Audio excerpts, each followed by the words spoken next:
मराठवाड्यातल्या 3 जिल्ह्यांमध्ये मध्यरात्री भूकंपाचे हादरे बसले. हिंगोली, परभणी आणि नांदेड या तिन्ही जिल्ह्यातील अनेक गावांना जे आहे ते भूकंपाचे धक्के बसलेत. सर्वाधिक धक्का जो आहे तो हिंगोली जिल्ह्यातील अनेक गावांना बसलेला आहे. पांगरा शिंदे सर्कल जे आहे ते हिंगोली जिल्ह्यातलं भूकंपाचं केंद्रबिंदू आहे. मागच्या 2017 पासून या गावामध्ये भूकंपाचे हादरे बसत आहेत. तर जिल्हाधिकाऱ्यांनी प्रत्यक्षात भेटी दिल्या आहेत. सकाळपासूनच जिल्हाधिकारी जे आहेत ते हिंगोली जिल्ह्यातल्या गावागावात भेटी देत आहेत. आपल्यासोबत आता जिल्हाधिकारी आहेत. सर, खरं तर मध्यरात्री 1:37 भूकंप झाला. त्याची तीव्रता 4.6 एवढी होती. जिल्ह्याचं काय नुकसान आहे, किती घरांचं नुकसान आहे, काय माहिती आली आपल्याकडे? आता 4 आपल्याकडे भूकंप काल रात्रीपासून आलेले आहे. एक 37पासून 3:24पर्यंत जे आहे आपल्याला 4 भूकंप जाणवलेले आहे. त्यामध्ये जे आहे आपले आता एपिसेंटर जे आहे तो दुसरा शिर्डी आणि काकडधाबामध्ये होता. त्यामध्ये जे आहे आम्हाला आता अशा जी माहिती मिळालेली आहे, जानच्या कुठलंच नुकसान नाही आहे. कोणत्या माणसाच्या कोणत्या आपल्या जान वगैरे गेली नाही आणि जनावरांच्या पण ते तसं काही नाही आहे. फक्त काही ठिकाणी जे आहे घर जे आहे जे पत्र्याचे होते ते कोसळलेले आहे. त्या ठिकाणी जे आहे आम्ही आज पंचनामा करून घेणार आहे आणि पंचनामा करून जितके आपले घर आहे त्यांना जे आहे जितका लाभ मिळाला पाहिजे तो आम्ही देणार. बरं सर, ह्या संदर्भात आपण कोणाला प्राचारण केलं आहे का? जसे केंद्राची टीम असेल, राज्याची टीम असेल, कुठली टीम या पूर्ण गावांचा सर्वे करणार आहे? आता नांदेड युनिव्हर्सिटीमध्ये ऑलरेडी VC आणि एक प्रोफेसर आहे, त्यांनी जे आहे एक सर्वे करण्यासाठी एक प्रस्ताव ऑलरेडी पाठवलेला होता. परंतु सर्वेमध्ये काय असतो तो फक्त हे सांगतात की रिझन काय आहे, त्याच्यानंतर आपलं प्रिव्हेन्शन कशी करायचं आहे किंवा त्याच्यामध्ये सोल्युशन कसं काढायचं आहे तो त्याच्यामध्ये होत नाही. त्याच्यामध्ये त्यांनी आम्हाला एक सूचना जी अशी दिलेली आहे की आपले जे स्लॅब असतो वरचे त्याच्यामध्ये जे टीन शेड आणि दगड वगैरे करून ठेवतात त्याच्यामध्ये नुकसानीच्या आणि धोकाच्या आणखीन धोका वाढवतात. त्यामुळे जे आहे तो आम्ही त्यांच्याकडून जे आहे उद्या चर्चा करून घेणार आहे आणि आम्ही आमच्या ऑफिसकडून एक आदेश पण काढून घेणार आहे की अशाप्रमाणे ज्या ज्या ठिकाणी भूकंपाचे झोन आहे त्याच्यामध्ये कमीत कमी असे घरांना असल्याप्रमाणे जे आहे आपण स्लॅब वगैरे करू नका.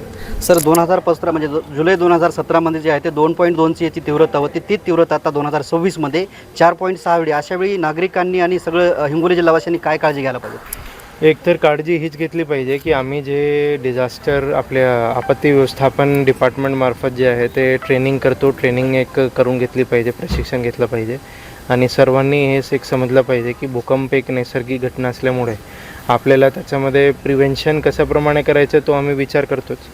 परंतु जेव्हा समजा असा काहीतरी भूकंप आला त्याच्यामध्ये जे आहे नागरिकांनी जे आम्ही ट्रेनिंग देतो आहे त्याच्यामध्ये काय काय स्टेप्स घेतले पाहिजे. समजा बाहेर यायला पाहिजे किंवा आपल्या काही एक हार्ड ऑब्जेक्ट आहे त्याच्या खाली आतमध्ये जायला पाहिजे, जेणेकरून वरच्या आपल्या कोणताही समजा स्लॅब वगैरे पडली ते मग त्याच्यावरून लाईफचं नुकसान होणार नाही. त्याप्रमाणे एक थोडी काळजी घेतली पाहिजे. तत्कालीन जिल्हाधिकारी होते रुचेश जयवंशी यांनी एक अर्ज पत्र काढलं होतं की जे घरावरती दगड आहेत किंवा पत्र आहेत ते दगड काढण्यासाठी त्यांना तार बांधण्यासाठी काहीतरी आम्ही निधी देणार म्हणून त्या संदर्भात अद्यापही कारवाई झाली. सर, असं काही आपण उपाययोजना करण्याची शक्यता आहे का पुढे? सर, निधीच्या तर आता मला सांगता येत नाही कारण प्रायव्हेटला आम्ही असाच डायरेक्टली निधी देऊ शकत नाही. परंतु हां, त्याच्यामध्ये समजा घरकुलाचे लाभार्थी आहे परंतु आपल्याकडे समजा त्यांची आता मला जे समजलं की वेटिंग लिस्ट आपली संपलेली आहे, परंतु तरी पण समजा घरकुलाचे लाभार्थी बरेच लोक राहिलेले आहे आणि त्याच्यामध्ये समजा आपल्या गावामध्ये इष्टांग नाही, तो इष्टांग आम्ही वाढवून देऊ शकतो आणि त्याप्रमाणे सर्वांना समजा एक घरकुल तर असलंच पाहिजे ज्याच्यामध्ये एक प्रॉपर स्लॅब आणि प्रॉपर आपला एक सिमेंट कॉन्क्रीटचे घर असलं पाहिजे. तो एक झाला की मग समजा आपले जे पत्राचे विषय जे आपले आहे तो कमीत कमी होऊन जातो. एक शेवटचं सर, आपण रात्री मध्यरात्री 2 वाजल्यापासून फील्डवरती आहात, जनतेच्या संपर्कात आहेत. प्रत्यक्षात सकाळी फील्डवरती मात्र आपत्ती व्यवस्थापन आपल्या जिल्ह्याचं अद्यापही फील्डवरती नाही आणि नैसर्गिक आपत्ती संबंधित जे आहे ते कुठल्याही प्रकारचे नागरिकांना जनजागृती केल्याचे आपल्यालाही पोस्टर दिसत नाहीत गावामध्ये. नाही, आता आपत्ती व्यवस्थापनामध्ये जे आहे आपल्या जिल्हाधिकारी स्वतः असतो, त्याच्यानंतर SDM असतो, SDM आणि तहसीलदार साहेब सोबत आपले उपस्थित आहे.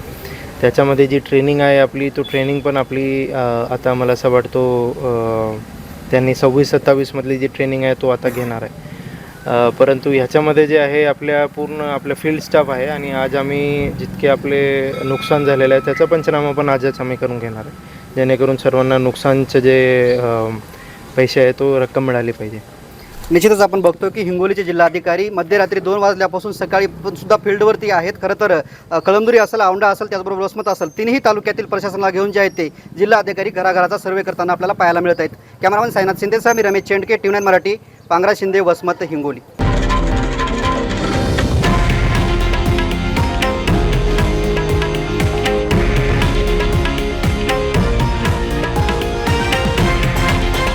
हे आहे देशातील नंबर 1 न्यूज नेटवर्क आणि आपण पाहत आहात TV9 मराठी, एकमेव.